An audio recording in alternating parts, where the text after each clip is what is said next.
Good evening, everybody. Welcome to TGI Sports Talks College Sports Football Huddle right now. We'll be talking some basketball as well, but we welcome everybody to tonight. We're a little bit late, and we apologize for that, but we're live on Facebook, YouTube, Twitter.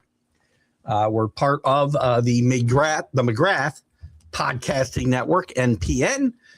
For short, you just saw a lot of the shows that will be airing, and there will be more added as we go forward, I'm sure. And I'm proud to be part of this network that John Mac McGrath put together. And Jesus, he and I collaborated for 5 years until his untimely passing here this summer. And we're thinking about Mac all the time.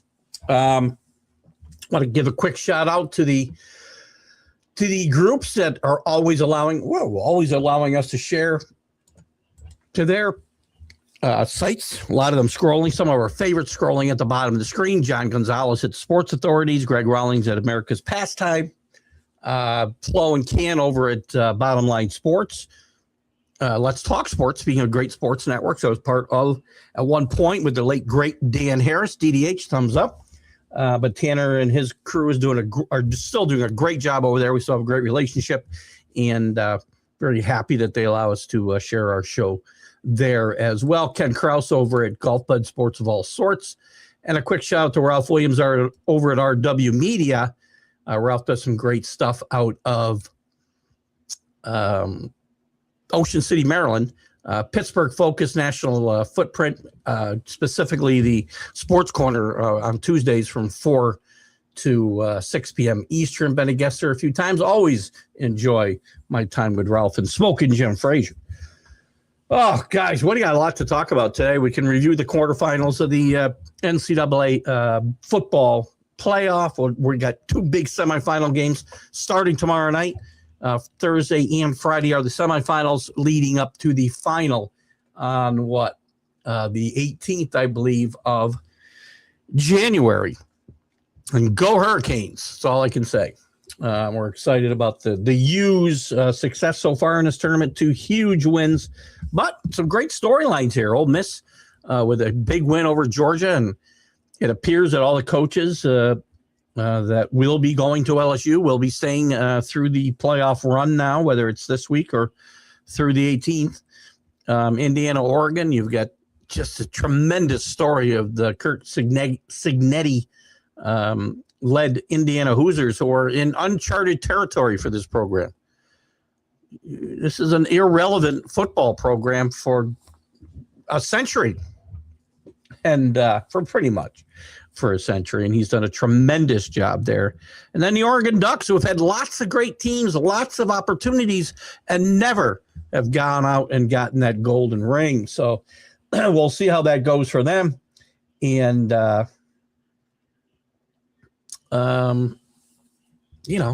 great storylines, quarterbacks, great. And somebody brought up on the unprofessional sports show tonight that all 4 coaches in this semifinal have ties to Nick Saban, just to show you what a great coach and great teacher. And we talked about coaching trees and whatnot. Coach Saban has maybe the best ever in the history of college football. if not football in general. So some good stuff to chat about tonight. We can also get into a little bit of basketball if you want later on. We'll have some coaching news. We'll talk. I don't know if we had a chance to talk about the Kyle Whittingham. I think we did. Kyle Whittingham. We didn't do it. Did we do a show last week? I think I did it Wednesday afternoon. So we talked about it a little bit. Great hire. I think the best coaching hire of this coaching cycle is Kyle Whittingham. You got Lane Kiffin stirring up some stuff in the portal. We can look at the quarterbacks and other players in the portal if you like. And we can also look at the prospects of some of these draft picks. I'm not high on this quarterback class in the NFL next year. I don't think Mendoza or Deontay Moore are really going to be the only first-round picks. I don't think anybody else goes in the first round. Ty Simpson did declare today for the draft, but he's a second day pick at best, late second day, maybe third round. Well, I guess he'd be picked in day 2 if he was in the third round, but a day 2 pick. And nobody else sets the world on fire here when it comes to quarterbacks. So if Arch Manning were coming out, he'd be the number 1 pick. The big stories, of course, are going to be the matchups tomorrow. I like what Miami has done to get to this point. They have done. I laid it out for you here on a week ago on Monday on the Jack and Keith Weekend Playbook. Again on the college football huddle. Again, I'm no great football guru. I watch the games. I pay attention. What I'm about to tell you, I said what needed to happen. Why is my U so low? I'm not happy with that. I guess it's because I got this stupid banner above my head. Now I lost my on air. Getting ticked off today. These banners got to go. Not happy with them. Going back to the other one. Then I lose the bottom part of this show, though. Let me switch this banner. Or this.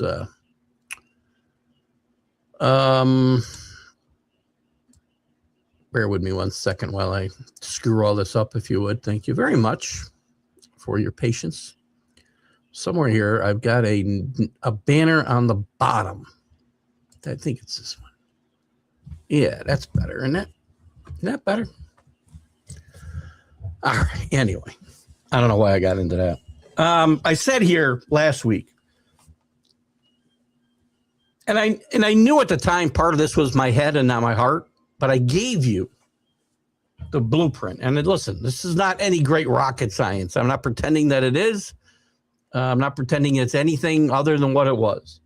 Rush the quarterback and run the football. And they put pressure on, saying right and left. Same thing they did with Reed 2 weeks ago for Texas A&M.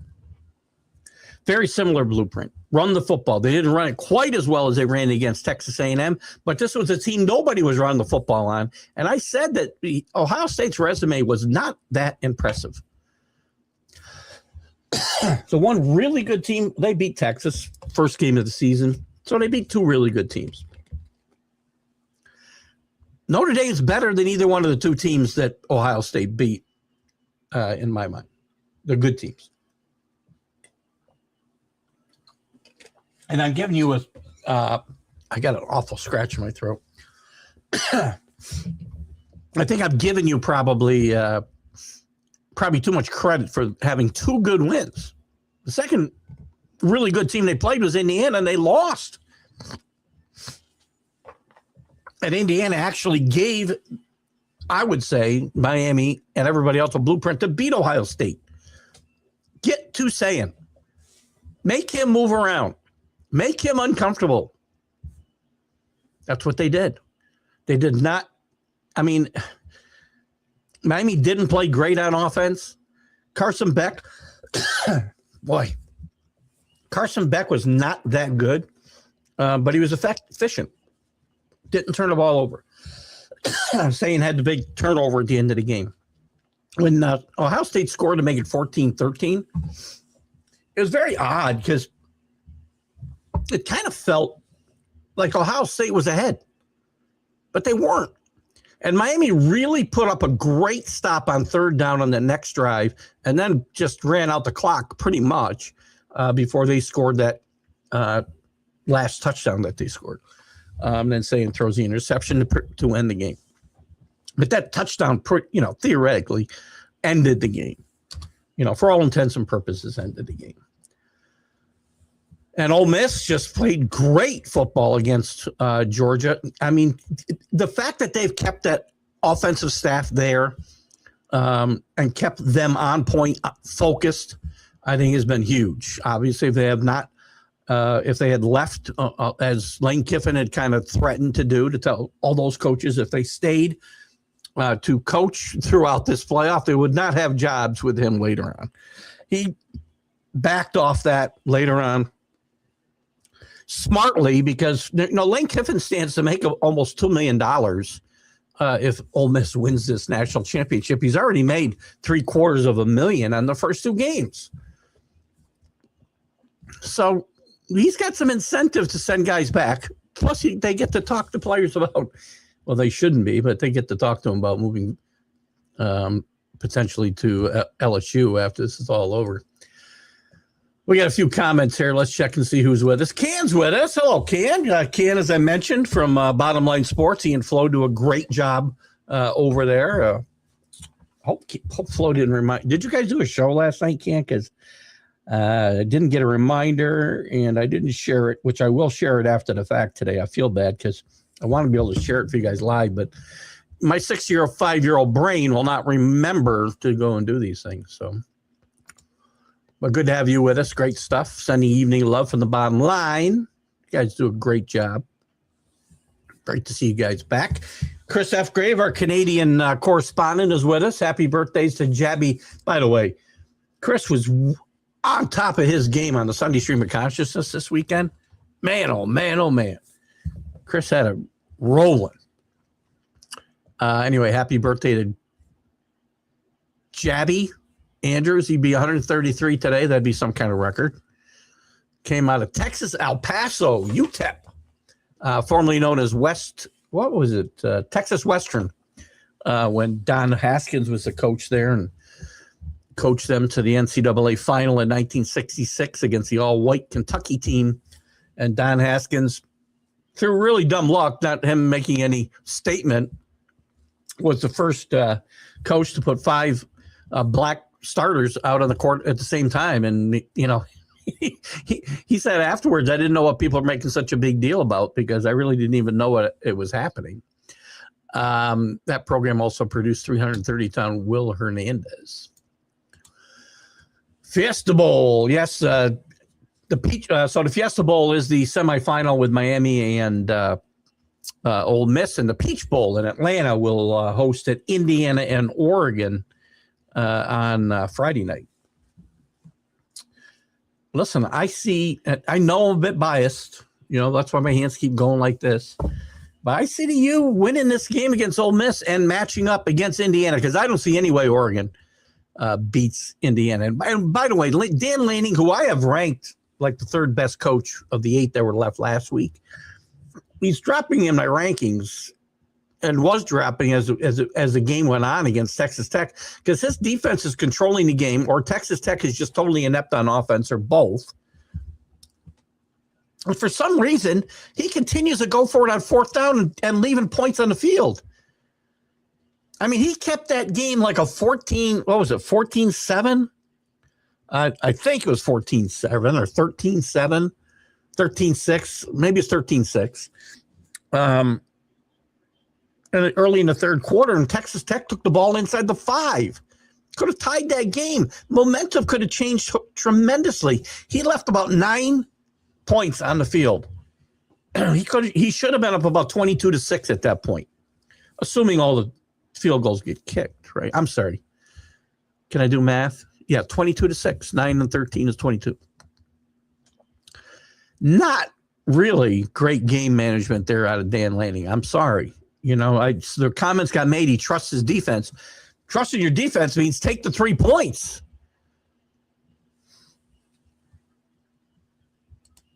Anyway, Ken likes Ole Miss Cinderella story. A lot of people do. And, a lot of people obviously ragging on Lane Kiffin. Lane Kiffin smells like a rose no matter what happens here. He's already gotten $750,000 for them winning the first 2 games. If they win, if they lose, let's say first, I mean, it's because, oh, geez, they didn't have their head coach. If they win, it's going to be, well, it was his system and his players that he recruited. Lane Kiffin, other than the narrative he tried to put out there when he left, isn't the real villain here. I mean, he is because of trying to put it all on Mississippi and, you know, he wanted to coach and blah, blah, blah. That was never going to happen. The real villain here is the NCAA for not fixing the calendar. That is just ridiculous. It has to be done.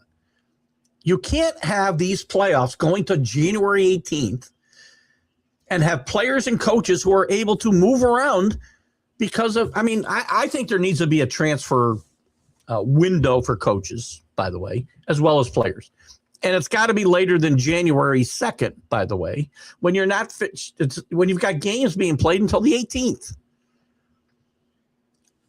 There's players that are leaving these 4 teams that are already in the playoff or still in the playoff as we speak. Now, not anybody of significance, not to, you know, put them down at all, but Miami lost 2 players that aren't really playing, so that's not a huge deal. But you can't. The calendar's got to change. The early declaration for recruits can't be December 3rd. The portal can't open on January 2nd. It's all got to get moved back.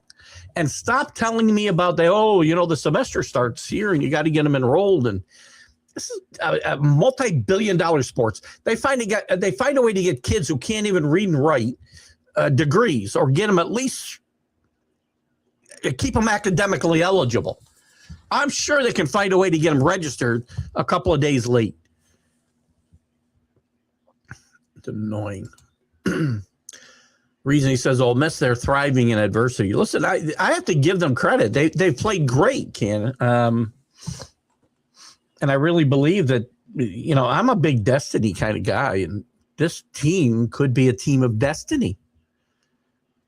Pete Golding would, I mean, this is the only thing I've talked about this a few times, right? On a college level, the only thing, and we might get into some college basketball before we wrap up tonight. We'll see.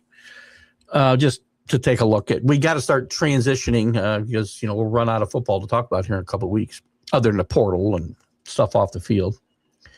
The only thing that really I can compare to this, and it's a little bit different but similar, the Michigan team, and I want to say 1989, I want to say the Michigan Wolverine team, Bill Frieder accepted a job at Arizona State just before the NCAA tournament, planned on coaching the Michigan team through the tournament, and the university said, no, thank you. You can go to Arizona now. And Steve Fisher took over and led that team to the national championship. Very similar logistics to what we're looking at here with Ole Miss. It's the only parallel I can find anywhere in sports if they were to win. There's been other situations where coaches have taken over, but none where they were in the running for a national championship. Never. Coaches have left and not coached in bowl games, in big bowl games. You know, Brian Kelly had taken Cincinnati to the Sugar Bowl when he took the Notre Dame job and bypassed it. But it wasn't for the national championship. So, yes, it's a great story. And listen, you got to give credit to the coaches. Pete Golding's got to get some credit. The coaches that are trying to do 2 jobs at once have got to get some credit. And the players themselves have got to have some credit for not letting this distraction get in the way. They've been playing tremendous football. But these are both teams with really strong momentum. This is going to be a great matchup. And I think it's going to be a really close game. I just think that Miami defense is going to be the difference. It's been the difference in both their games. You got 2 first-round draft picks on that defensive line at the bookend and the ends. I think that will be the difference in this game. What would be the quintessential college football beer? Well, we know the soda is Dr. Pepper. Light beer or ice beer. There's no ice beer here anymore in these states, by the way. Chris, it's a great point because ice beer we stole from the Canadians, and ice beer was huge. I was in the beer business before I was in the business I just retired from. I was in my last job 23 years, but I spent 22 or 3 years in the beer business before that. And I will tell you that we stole ice beer from the Canadians, and it was a big hit for about 5 years. And I don't think they've sold any ice beer. Maybe I'm wrong, but I don't see it in the stores. They don't sell ice beer. At least Molson Ice was the first one that we had, by the way, here in these states. But I don't think ice would be it. Keystone has the whole scene locked down. Keystone is made by the Coors Brewing Company, by the way. I'm going to say, look at Miller Lite, Fit Sports. Go back to when I was a teenager and they were making the great Miller Lite commercials. Let's just stick with Miller Lite. How about that? Good question, though, Chris. You're going to run this week? Does that mean next week or this week? Let me know when it is, and we'll take care of it. Dan Lanning is Saban product. So is Signetti. So is Pete Golding. Well, Lanning. So is Kiffin. I don't know about Pete Golding. But so is Mario Cristobal. Why do I keep wanting to call him Marco? My boy Marco Rubio won't get out of the news. That's probably why. Canadian football. It's former American football draft picks ahoy for the upcoming Toronto Argonauts roster. You know, we talked about this, I think, on the college football huddle not long ago, Chris. And, you know, there was a time where there was a lot of guys. Let me just put myself on mute here for a second. There was a lot of from the U.S. to play in Canada. And I had a lot more interest in the Canadian Football League then.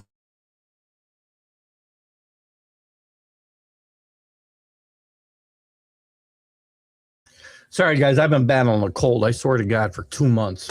And this week has been bad. I spent Monday and Tuesday on my futon here in my office area, man cave office area, pretty much passed out under a weighted blanket all day long. There's our boy, John Gonzalez. Go you. John knows where the bread is buttered. Got to tell you, Mario Cristobal, I have said, he's done. The coaching staff's done a great job the last 2 games. This team has been as talented as any team in the country.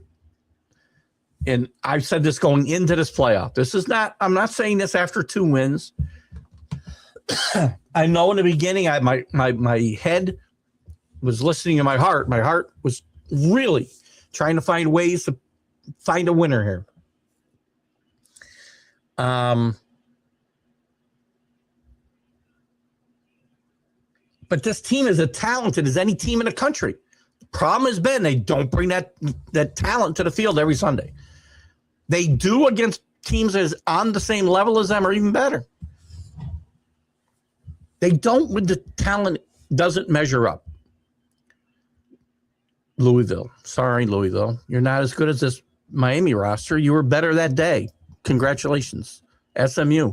You were not better than this Miami team talent-wise. You were better on that Sunday and you won. Well coached, both teams. So I was blaming the coaching staff, and I had Mario ranked 7 out of 8 last week. But Mario and that coaching staff have done a really good job in these 2 games managing the game. And they've got the players bought in. You go watch the wide receivers block. You don't see wide receivers block the way these guys do. Yeah, Arch isn't transferring anywhere.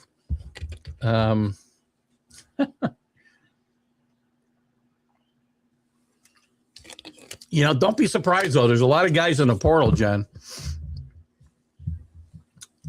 The kid from Washington, Lane Kiffin's trying to wrap up. I can't get my, there we go. Where is my, I had the, here it is. Oh, that's the portal. Not the portal. Sam Levitt's out there yet. I did see him tied to, where did I see him tied to? He's been talked to about LSU a lot. Sorsby already committed to Texas Tech. Great job by Texas Tech bringing this kid in. Messmacher is going already to OSU. They're the top three guys. Cam Coleman from Auburn. He is not a quarterback. Hello.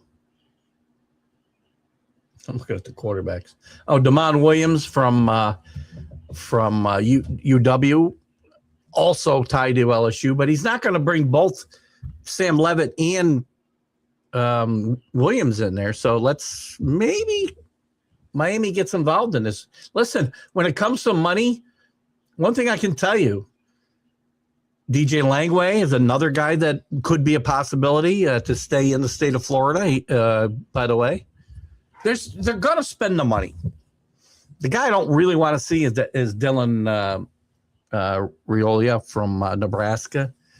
Not sure he's going to really fit in South Florida. We'll see. I'm tired of watching his Patrick Mahomes imitation, by the way. Deuce Knight again from Auburn. They've got two quarterbacks in the portal. Jackson Arnold, I believe, is in the portal as well. Not a guy I'm interested in, just making note. A couple of guys that have already moved. I'm looking for more quarterbacks that have not moved yet.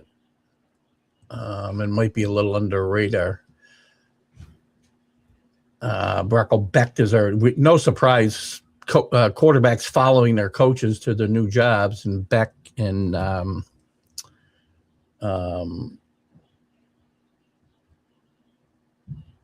was his name? Messemaker.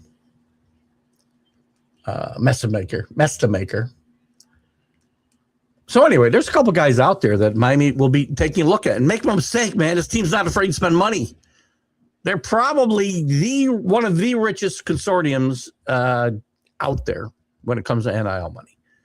And they spend as much or more than anybody, not just on football. I'm not saying they spend as much on football than everybody. Their entire sports programs altogether.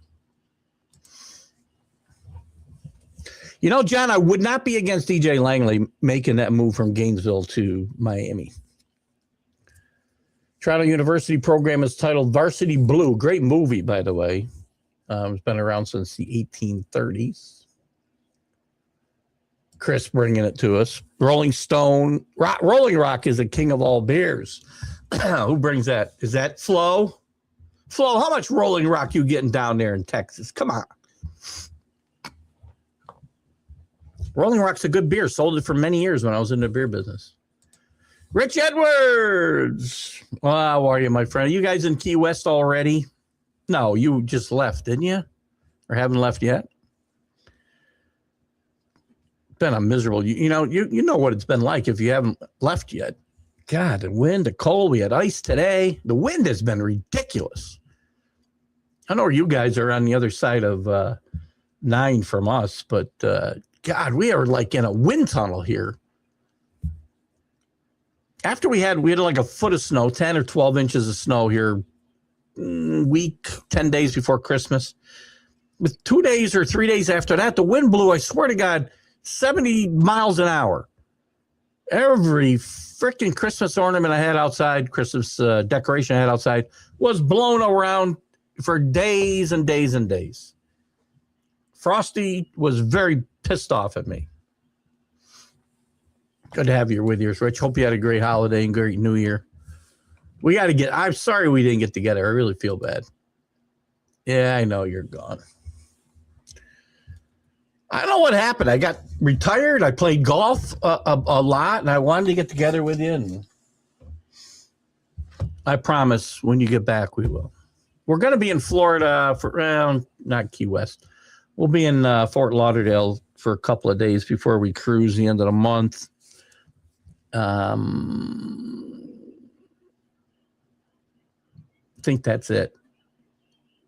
Spent a couple days out in Inverness in November. We came back from cruise, stayed with my brother-in-law and sister-in-law there. And we'll be traveling with them in January into February. Another Super Bowl on the cruise. I haven't seen a Super Bowl anywhere but a cruise ship in the last 11 years. And then in July, we'll be going to Seattle for a few days and then off to Alaska. Cruise ship. So we'll have some fun. Good to have you with us tonight, Rich. Say hi to your wife for me. I feel old every day, Chris. Brian Jordan was signed. Brian Jordan. Where did he go to school besides Milford High School? 36 years ago.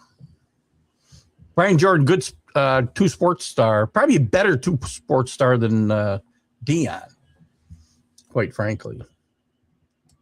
I'm trying to, now I can't get my, see if I can get this back. I lost my, there. Now we're back to normal. Good. I can read everything again. So Rich is gone. Don't be sorry. You're going to the Heat, bud. Rich, who you root for in college football? College football is something we've talked a lot about.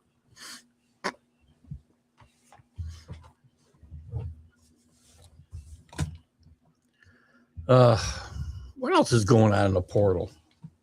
Where'd John Gonzalez go? I want to know what he thinks about my DJ Langway.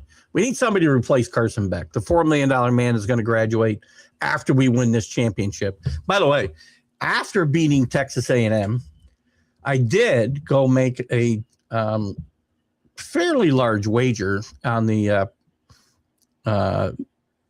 Hurricanes to win the national championship, plus $2,200. Got it 2 times. C-note 2 times, so it's $4,400 victory for me. As well as the Patriots to win the Super Bowl, by the way. We'll see. One of those pays off. I'll be very happy. I can cash that Miami ticket in now for, let's see, I said it's 200. Right now it's 400. I can cash that in right now for like $800, I think. If I'm doing my math right. I think I can oh wait. Yeah, I think I can cash that in for like 800. Maybe I should take my money and run now. Rich is a Notre Dame fan. By the way, so Notre Dame and Marcus Freeman signed an extension there. That's big news since we've probably gotten together on this show. Keeps them out of the mouths of NFL GMs for at least another year, if you will. These coaches are these contracts are written in basically on paper towels now. We can just rip them up anytime we want, pay money and go away. But Marcus Freeman's a really good coach and a classy coach. And when all the vitriol was going down about, Notre Dame not making it, Miami making it, the teams Notre Dame should have been mad at, not the ACC and not Miami. They should have been mad at Alabama, and they should have been mad at what happened to my someone off of my lights here. They should have been mad at Alabama and Oklahoma and the SEC. Those two teams did not deserve to be there. But while the GM was going scorched earth on the NCAA, who doesn't have anything to do with the selections, by the way, it's the conferences that run the playoff. It is not the NCAA. But while they were going scorched earth on the ACC and everybody, and they could. I mean, what are they supposed to do? Notre Dame doesn't want to play in a league, but they want the league to advocate for them to be in a playoff and not their best representative in Miami. Doesn't work that way. You wanted everything that came with being an independent. This is one thing that comes with it. You don't have a conference to advocate for you. But anyway, I regress. So the GM, he was the pit bull, and he was the one going scorched earth on everybody. Marcus Freeman pretty much stayed above the fray here. And I think it was up to Marcus Freeman. They'd have played in a bowl game, which they most likely would have played BYU. And I think it would have been a good bowl matchup. In a season with crappy bowl matchups other than the playoff. I mean, there was very few interesting games out there. Texas and Michigan, interesting matchup. Arch Manning with a really nice game. But otherwise, it was just a blah. I didn't bet one bowl game other than playoff games. I feel like I've gotten darker. I got no lights went out here. Oh, I know what's happening here. I think I lost my I think I'm losing my my front light here. That's what's happening. That's why it's getting darker in here.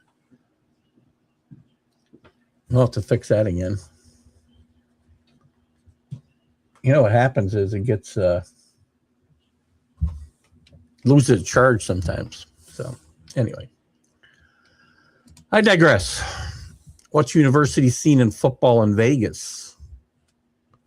Are they the Roman? Sure they are. They're the Roman Rebels in every sport. And they played pretty well this year. They had 2 losses. Dan Mullen's first year out in Vegas. They were my pick to make the playoff out of the group of 5 selections. That didn't happen, of course. I wonder if it's just because all of a sudden my picture is bigger because I cannot get the computer to keep the consistent view here.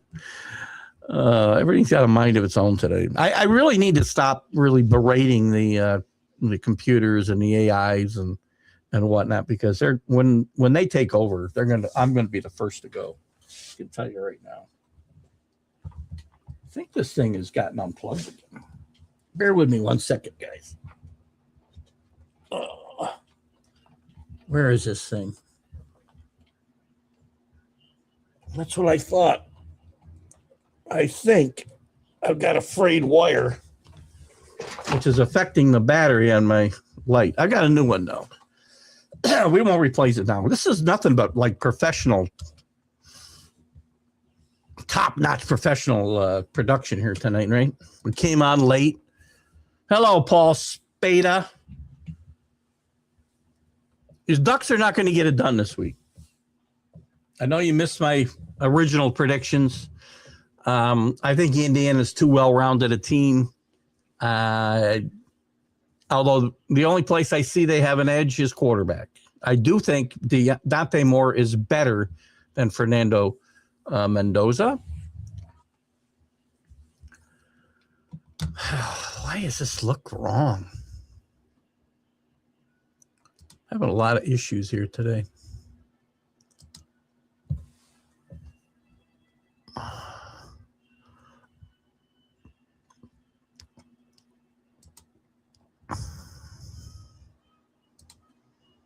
Oh, well, we're not going to worry about it tonight. We'll worry about it tomorrow. We got a strange light shining on the side of my head. I have no idea why. So we're just going to wing it tonight. Worry about it next week.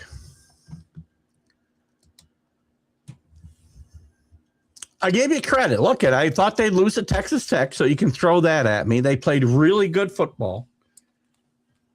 Well, what I don't get, they played really good defense. Offense, a little up and down, and your coach, who I have spoken very highly of, by the way, was out there leaving points on the field all over the place. He's got a 13-6 game, and Texas Tech inside the 5-yard line when it should have been 22-6, assuming they make the field goals. You've got to take points. When your defense playing that well, you take points. But it's a good football team. I won't take anything away from them. But you're playing the best team in the country. You're playing. There's no question in my mind. And if you put up an argument here, Paul, I'm going to be shocked. There's no coach better in the country right now than Curt Cignetti. He's better than Kirby Smart. He's certainly better than Dan Lanning. He's better. He's miles ahead of my coach at Miami, Mario Cristobal. And Pete Golding is, feeling his way around. So, and they're well coached on all facets of the game. They play very consistent, mistake-free football on offense, defense, and special teams. Special teams people forget about. Not Rick Sherlock. He's not with us tonight, but This game may very well be won by special teams. Chris says he could see AI subbing me out with an anime character. He like Baldo. I don't know if I like that name, Chris. No reason to get personal and offend me. I'm unoffendable. Don't worry about it. Signetti is great. He just wins. If you don't, just Google him. He wins. I'm really mad about my light here. I don't know what happened. I've had this happen before, but I'll move it over there. I hate it when we have bad lighting. It really ticks me off. It's one of the reasons we went to the natural background, which I kind of like. Kind of like seeing my wall of fame back there. Kind of a little tired of the bland studio background. It also was very constricting because now I can have my... You see the head fall off my Patriot guy? It was very just constricting too with the green screen behind me, and I would get claustrophobic in here for a couple hours. But what else is going on? We talked about we talked a lot. Listen, I'm telling you my picks are pretty simple. Miami, Indiana. And we'll talk about the national championship game after that. The transfer portal, Levitt is the big name that has not dropped. Simpson is declared for the draft. Listen, this is a very weak quarterback draft. Simpson, everybody below Mendoza and Moore are going in a late second or third round or later. None of these quarterbacks are going anywhere. Jackson Arnold, by the way, Chris brought up UNLV. Jackson Arnold is transferring to UNLV. I think he might be a good fit in Dan Mullen's offense. I really do. So that's something to keep an eye on. I'm desperately trying to get the settings right so I can read the damn comments. That's not Facebook's problem tonight or StreamYard's. That's mine. What else is going on? Caleb Downs is declared for the NFL draft out of Ohio State. No big surprise there. You know, Simpson, I don't think he was ever a first-round draft pick. And he played really hurt, really banged up. They got killed by Indiana last week. He didn't play well. He ended up getting taken out of the game. But he had the crap beat out of him for the 2 or 3 games before that. I admire the kid's toughness, but not going to make a difference on the next level.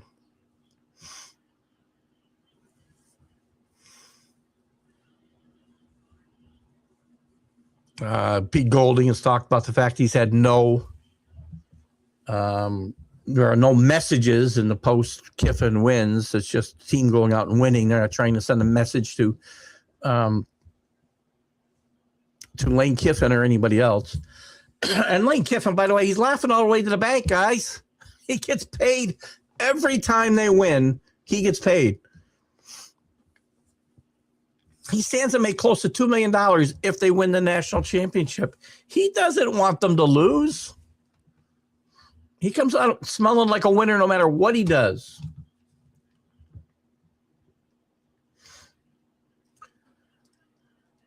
Ole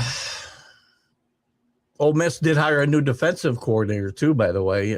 Pete Golding was the defensive coordinator. They hired Patrick Toney, former Arizona Cardinals defensive backs coach. BYU, who lost their defensive coordinator, promoted from within. Papinga. And I talked about the portal and DeMond Williams Jr. to transfer from Washington. He's got a contract, man. This is what's going to start happening now. And you're going to start seeing buyout written into these NIL deals. Because here he is. He's going to get sued. He's leaving. But he's got a contract.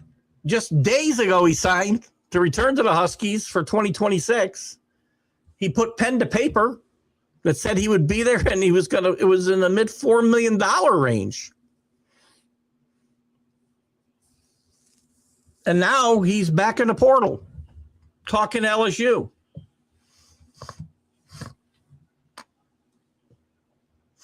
I mean, are they going to pay him that much more that it's going to be worth getting sued for? You're going to have to see language written into all these contracts where if you leave, you got to pay us X amount of money, just like the coaches' contracts.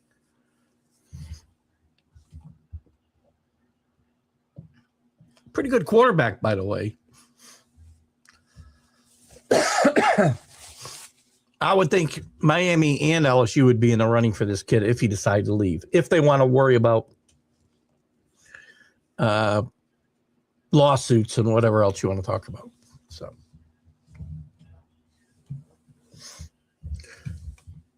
no coaching news really to talk about in college football this week. As I said, Whittigham had his initial press conference at Michigan. He's a right guy. He's a great hire. This is the best hire of the coaching cycle. With all the talk of Florida and LSU and Auburn, Ole Miss, Penn State, the best coaching hire of this cycle is Michigan hiring Kyle Whittingham. And Kyle Whittingham getting on this stage so late in his career. And people were surprised, but he said when he left Utah, he was not retiring. So, anyway. Let's see what's in the mailbag this real quick.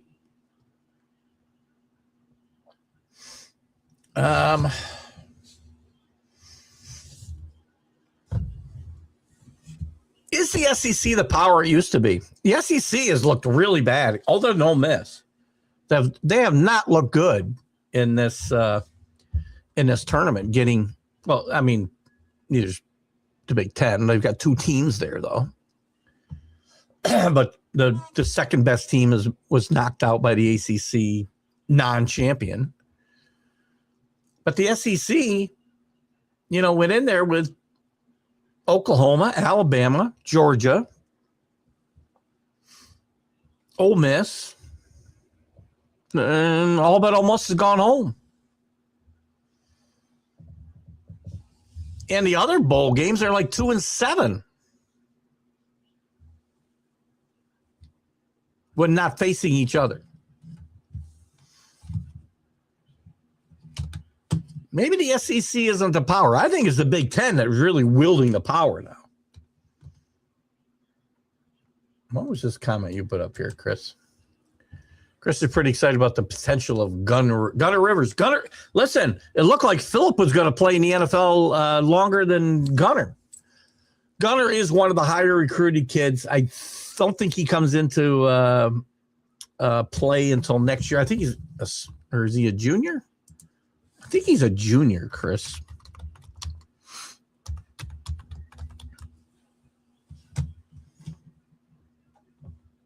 Sorry, the that was 2024. Oh, let's see. He's a class of 27. So he will be playing in 2 years in college. The schools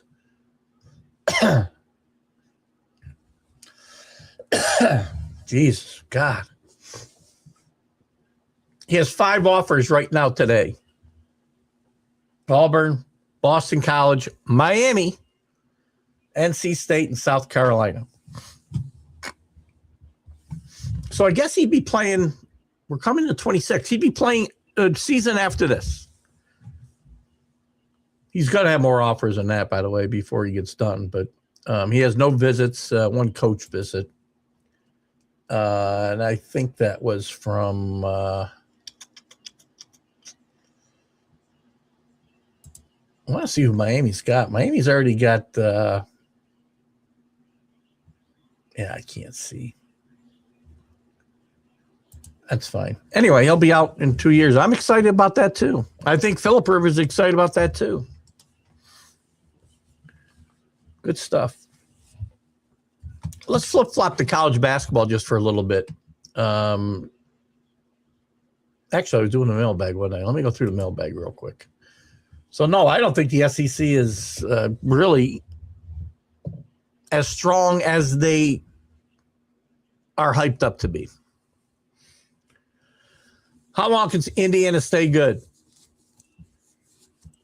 Before I was in Indiana alum, my family was big Michigan State fans because my sister-in-law was a Sparty grad. But after Mark D'Antonio, the program imploded. Mark D'Antonio did a great job at Michigan State. And yes, the program has imploded. Thank you, Mel Tucker.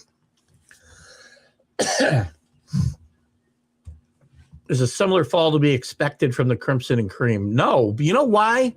First of all, their coach isn't going anywhere. He just signed a new contract. There goes my light almost entirely. So the coach is staying there. They've got money to spend. They've got facilities.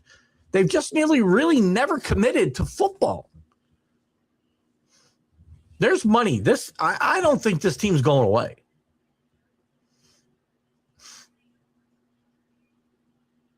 I mean, he's able to recruit well. He's able to recruit well both in true recruits and the portal. See the light flashing. And that's what roster building looks like. And he's building for the future. He's already got some really, really good kids coming in the portal. So I think Indiana's around for the long haul. How competent does the committee look now? They spent a month telling us Miami was borderline. At best. Or not in. Now they're in a semifinal. A couple that with Miami getting in with a 3-loss team, and they got completely destroyed. Now, in their defense, they did win a game.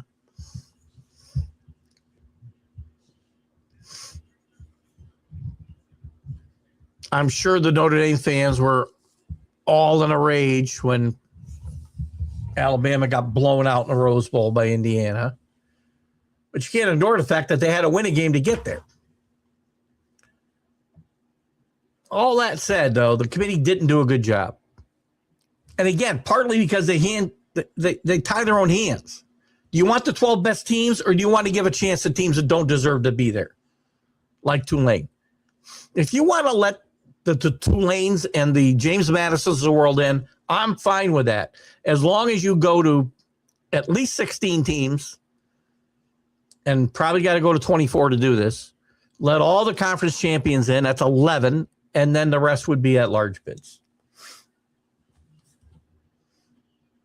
And Notre Dame, go join a conference, and you'd be in the playoff every year. If Ole Miss goes on to win the national championship, does Lane Kiffin get national champion head coach associated with his name? No, he does not. There are lots of fans who understandably complain about the current state of college football with NIL and transfers, your host here being one of them. But there are obviously plenty of fans who are fine with it as well. So I've been wondering, which teams do these fans root for, and who are so which teams do these teams root for who are so vehemently opposed or fine with it? I don't think there's anything. I mean, if you're one of the blue bloods, if you're in a Power 4 conference, you're probably okay with it.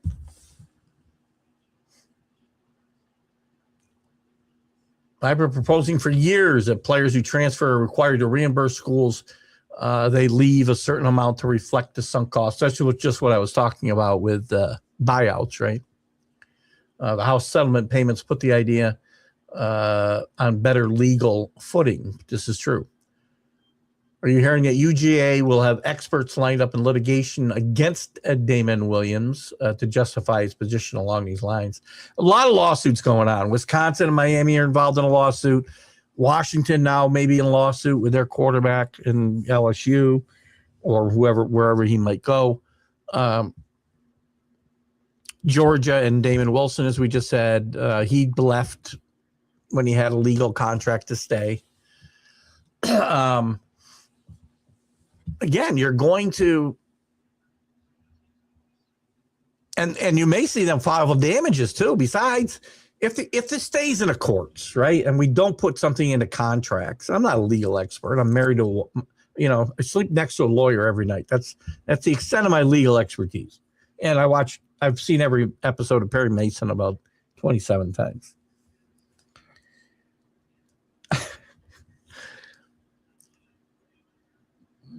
But if these lawsuits continue, you're not just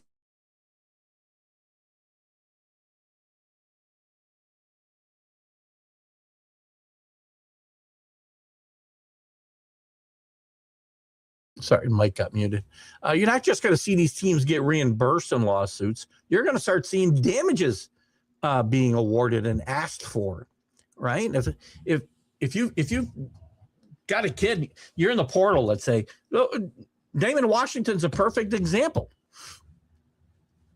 Or Damon Williams at Washington is a perfect example. He says 3 days ago that he's staying and he's signed for $4 million. Well, they don't go out and fortify the quarterback situation. Well, if he were to leave and they weren't able to get themselves a comparable quarterback to replace him, theoretically, I would think they could sue not only for the $4 million that they may have paid him, but damages. Damages. I'm sure the $4 million is not going to be a problem. But there's a lot of money involved in getting to a playoff. I would think if these things continue to go to courts, you'll see damages being awarded sooner or later. In 2024, Indiana came out of nowhere to make the playoff, but then got outclassed once they got there. This year, the Hoosiers got a top quarterback in Mendoza, the Heisman winner, and are back and better than ever. With Texas Tech getting Brendan Sorsby, who we talked about the other day from Cincinnati, second-rated quarterback in the transfer portal behind Leavitt. Could you see the Red Raiders making a similar jump? See, I don't know. I mean, the quarterback situation was a big problem for Texas Tech in their playoff game. But their defense is really good. Their offensive line, defensive lines were really, really good for most of the season, and they dominated in the trenches, especially on the defensive side of the football, where Indiana did not. So it wasn't just Curtis Rourke turning into Mendoza this year and having a Heisman quarterback. They were 11-2, but they didn't have the explosiveness they had on offense, and they didn't have the big bodies in the trenches that they have this year. That's, to me, the big difference. Quarterback's a big difference. Explosiveness on the offense because of the big bodies on the offensive line, protecting the quarterback, letting them get the ball down the field more, running game, blah, blah, blah. Was Nebraska's decision to extend Matt Rule a mistake in hindsight? Would Nebraska have struggled to find a replacement in this year's comp? Yes, Nebraska wouldn't have been. I don't think Matt Rule would not have got fired this year, no matter if he signed an extension or not. The season wasn't that bad. His quarterback got hurt. He had injuries. And they did improve. They didn't win enough games, but they did improve, I think. I think Matt Rule's on the clock now. But he wouldn't have got fired this year anyway. And if he had, yes, I got a feeling that they would have had trouble finding a top-notch coach.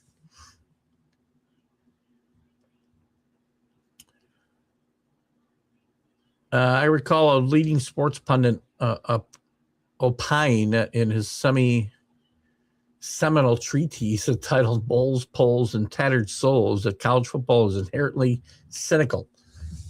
I imagine that some, perhaps even the pundit himself, wondered whether it was still true in the modern game, but I also imagine that the current season reinforces the original argument. This is about Stuart Mendel, by the way. And he did say way back in 2007, the SEC's dominant, which would not continue indefinitely because college football is cyclical. I'm sorry, not cynical. He said cyclical. Read the whole thing wrong. Changes the whole thing, doesn't it? Not cynical, cyclical. Took him 16 years, but he was proven right. I think it's right. I do think college football is cyclical, by the way. The SEC is starting to show some tatters. Yes, they've dominated for the past decade and a half, but the Big Ten is starting to look like, with Ohio State's year after year presence, even some failures in there, with Oregon now in that yearly chase for the title. USC is bound to get better. Michigan's bound to get better. Indiana now, I think, will stay. Assume Penn State is going to right the ship a little bit with Matt Campbell, whether they start to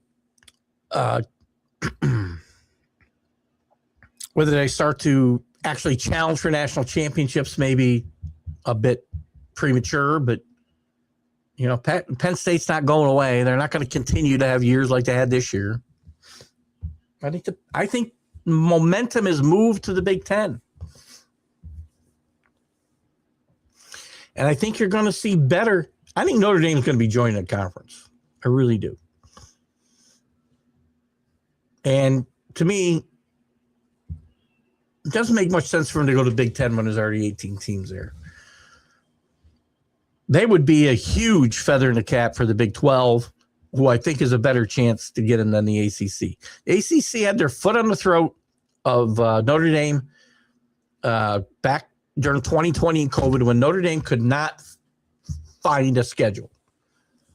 And they asked to be a full member of the league. They have an affiliation with them now where they play 4 or 5 teams every year. But they needed a place. They needed a league. And the ACC let them come in and play in the league, and they won the championship, the league championship, the only year they played in it. But at that point, I would have said, if I was the ACC commissioner, I would have said, sure, we'll welcome you with open arms for 2020 and beyond. Notre Dame would have either had to punt the season, which I do not think they could afford to do, or accepted their terms. They blew it. But I think Notre Dame's going to have to join a league eventually just to be able to schedule. Because again, and maybe it won't matter, because maybe in 5 years when it really push comes to shove for Notre Dame, maybe then we've got a super league and it won't matter anymore. Because there won't be a Big Ten, there won't be an SEC, there won't be a Big 12. There'll be one big conference with 48 teams or 60 teams. And we'll have conferences like we have in the NFL. It's coming, just a matter of when. 5 years, 10 years. We might as well get used to it. So, in any event, the big men's basketball. Let's take a quick look at men's basketball. We're gonna take a conference play is now in full force, I guess. I mean, everybody's got a game played, or 2 or 3. But we'll look at the rankings right now, real quick. Michigan's been playing great basketball, by the way, as has Arizona, as has Iowa State. All 3 teams undefeated as we head towards full-fledged conference play. Hello, Dave Guyette. How are you? Well, Michigan somehow dropped from first to second. You know, they've been calling for Juwan Howard's head out there forever. Bear with me 1 second.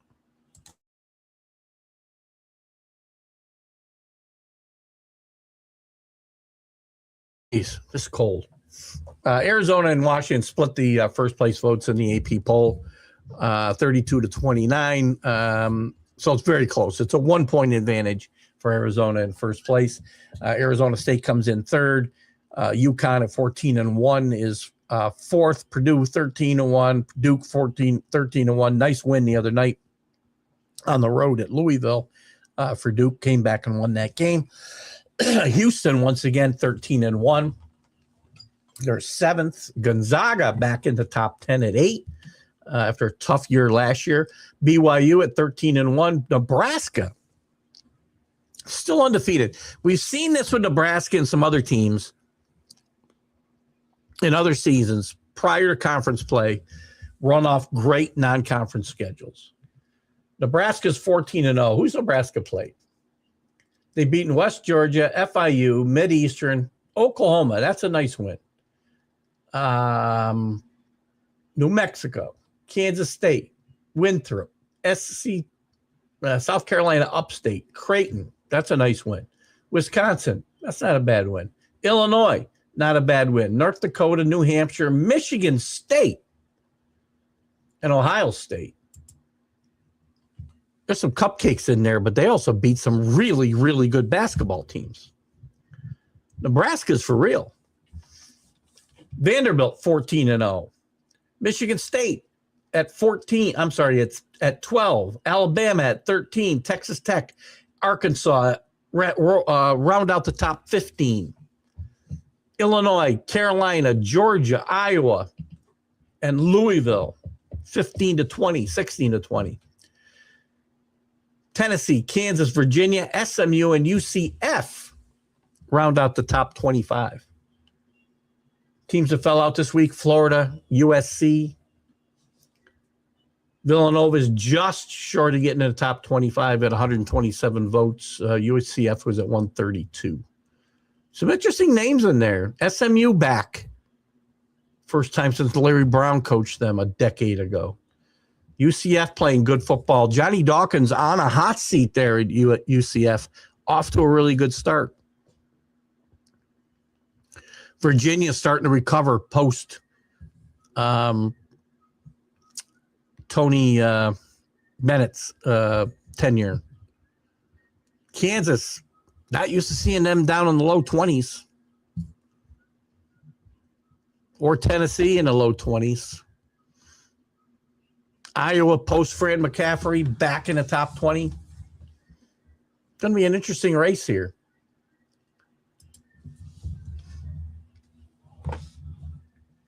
And we'll start covering this more and more as we go forward here on the College Sports Huddle. Next week, we'll be talking, obviously, we'll cover the semifinals. We'll talk more basketball than we have at any time before because we'll start getting into dissecting the conferences and the conference play. We'll be previewing the college football championship game. Before that, you can catch us Friday morning. Jack and Keith's weekend playbook. We'll be talking about the Miami Ole Miss game. Jack picked Ole Miss. I picked Miami, I believe. And we'll also make our picks for the other semifinal game, along with whatever else is going on in sports. We got the NFL playoffs. We got a lot of stuff going on in sports, and we'll look forward to seeing you guys on the flip side. We'll see you next week at 7 p.m. Eastern. I'll try to be on time. We went a little long on the professional sports show. I'm done with the flashing lights. It's giving me an epileptic fit.